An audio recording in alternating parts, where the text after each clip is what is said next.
जय श्री कृष्णा। राधे राधे एवरीवन। आज की वीडियो में हम देखेंगे कि माघ पूर्णिमा की पूजा कैसे की जाती है।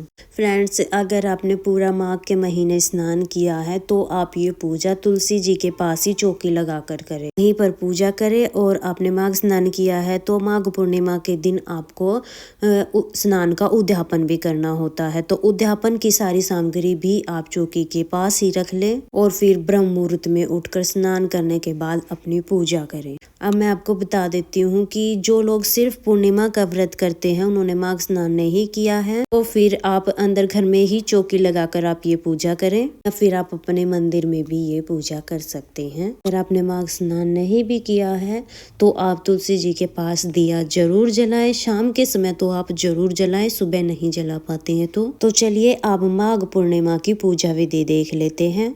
तो सबसे पहले हमें चौकी लगानी है और चौकी पर हमें पीले रंग का आसन बिछाना है, क्योंकि विष्णु भगवान को पीला रंग अति प्रिय है। चौकी लगाने के बाद अगर आपके पास फूल है तो फूलों का आसन दे दीजिए, फूल नहीं है तो फिर आप तिलों का आसन दे सकते हैं। तिल का आसन देकर हम भगवान विष्णु को, गणेश जी भगवान को विराजमान करेंगे। अगर आप लड्डू गोपाल जी की सेवा करते हैं तो आप उनको सभी पूजा में जरूर विराजमान करें। सबसे पहले जल के छींटे लगाकर शुद्धिकरण कर लेंगे। शुद्धिकरण करने के बाद हम देसी घी का दिया जलाएंगे। फ्रेंड्स, अगर आप चाहे तो आप कलश की स्थापना भी कर सकते हैं। पूर्णिमा के दिन जो है हवन भी किया जाता है। अगर आप हवन करते हैं डेली पूर्णिमा में तो आप हवन भी जरूर करें। मैं आपको बिल्कुल सिंपल पूजा बता रही हूँ। फिर हम वस्त्र स्वरूप कलावा समर्पित करेंगे। अगर आपके पास जनेऊ है तो जनेऊ समर्पित कर दीजिए, जनेऊ नहीं है तो सिर्फ कलावा भी समर्पित कर सकते हैं। फिर हम तिलक करेंगे तो गणेश जी भगवान को, विष्णु भगवान को, फोटो में विराजमान सभी देवी देवताओं को हम तिलक करेंगे। पहले रोली से तिलक करेंगे और फिर पीले चंदन से तिलक करेंगे। अगर आपके पास पीला चंदन नहीं है तो फिर आप हल्दी ले सकते हैं, हल्दी से भी तिलक कर सकते हैं। फ्रेंड्स, पूर्णिमा के दिन आप दान जरूर करें, कम से कम या ज्यादा से ज्यादा आप कितना भी दान कर सकते हैं अपने सामर्थ्य के अनुसार। और माघ के महीने में तिल के दान का विशेष महत्व है, तो आप तिल का दान भी जरूर करें। अगर आपके पास फूल है तो फूल समर्पित कर दीजिए, फूल नहीं है तो बगैर फूल के भी आप पूजा कर सकते हैं। फिर हम भोग समर्पित करेंगे।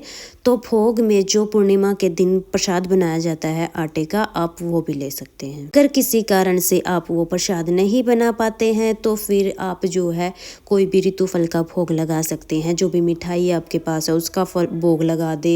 साथ में ही माघ के महीने में जो है तिल का बहुत विशेष महत्व होता है, तो तिल और गुड़ से बनी हुई मिठाई जैसे कि आप रेवड़ी, लड्डू, इनका भी भोग लगा सकते हैं। अगर मिठाई नहीं है तो फिर आप अलग से गुड़ और तिल का भी भोग लगा सकते हैं। जो भी चीज आपके पास है आप उनका भोग लगा सकते हैं। और हमें दक्षिणा समर्पित करनी है तो यथासंभव आप दक्षिणा समर्पित कर दे पूजा में रही कमियों को पूरा करने के लिए। दक्षिणा तो हमें हर पूजा में समर्पित करनी चाहिए।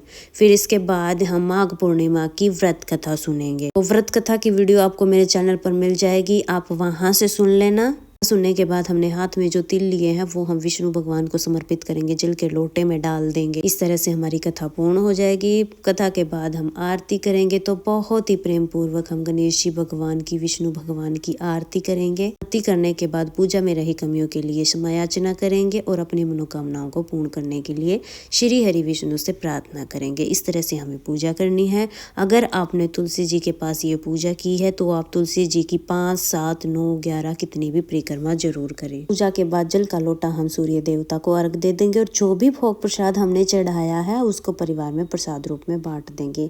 एक बात हमें ध्यान रखनी है कि विष्णु भगवान के भोग में हमें तुलसी दल जरूर रखना है। तुलसी के विष्णु भगवान भोग स्वीकार नहीं करते हैं तो हमें तुलसी पत्र जरूर रखना है। इस तरह से हमारे माघ पूर्णिमा की पूजा पूर्ण हो जाएगी। शाम के समय भी हमें चौकी पर दिया जलाना है, भोग प्रसाद चढ़ाना है, आरती करनी है। फिर शाम के समय चंद्रमा को अर्घ देने के बाद ही हमारा व्रत पूर्ण होगा। इस तरह से हमें माघ पूर्णिमा की पूजा करनी है। अगर आपको ये पूजा विधि पसंद आई है तो वीडियो को लाइक कर देना। और अगर आप मेरे चैनल पर नए हैं तो मेरे चैनल को सब्सक्राइब कर लेना, ताकि आने वाले वीडियोस का नोटिफिकेशन आपको मिल जाए। और वीडियो को ज्यादा से ज्यादा शेयर करना। अब मिलेंगे किसी और नई वीडियो में, तब तक के लिए जय हरि विष्णु, राधे राधे।